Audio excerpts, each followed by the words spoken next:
Hello guys welcome back to my new vlog. मुई इटा सकाले सकाले बाहर जाइଥିଲି ଆଉ ଆଇସ୍ ଟିକେ କୁହୁଡ଼ି ରାପି ଦେଇଛେ ଆଉ ସକାଳେ ତ ପୁରା ବହୁତ ଅନ୍ଧାର ଲେଖି ଦିଶୁଥିଲା ବାଦଲ ଖାପି ଦେଇଛେ ତ ହେତିର ଲାଗି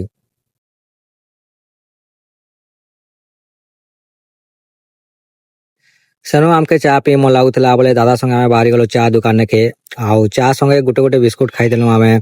ଆଉ ସେନୁ ପଳେଇ ଆସି ଯାଇଥିଲୁ ଆମେ କ୍ୟାଣ୍ଟିନ ନେକେ ଆଉ ଇନେ ଆମକେ ନାସ୍ତା ନେବାର ଥିଲା ତ ମାମୁ ମନକର ଲାଗି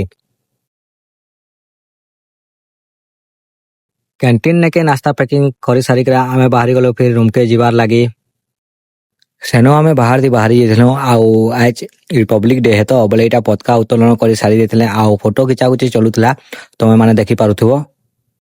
ସେନୁକେ ଆମେ ଏଇଟା ପଳେଇ ଆସି ଯାଇଥିଲୁ ବିଟିଏମ ଛକ ଦେଇ ଆଉ ବହୁ କରି ଆସିଥିଲେ ତ ମାମୁକେ ଦେଖବାର ଲାଗି ବୋଲେ ତାଙ୍କେ ଛାଡ଼ିକି ଆମେ ବିଟିଏମ ଛକ ଦିକେ ପଳେଇ ଆସି ଯାଇଥିଲୁ ଦାଦା ସାଙ୍ଗେ ଆଉ ସେନୁ ଆମେ ରୁମକେ ଯିବା ଲାଗି ବାହାରି ଗଲୁ ଫଲୋ କରିକରି ରଖିଥିବ ଆଜିର ଲାଗି ଏତକି ଥାଉ ଆଉ ଗୋଟେ ଫିର ମିଲମା ନେକ୍ସଟ ବ୍ଲଗ ରେ।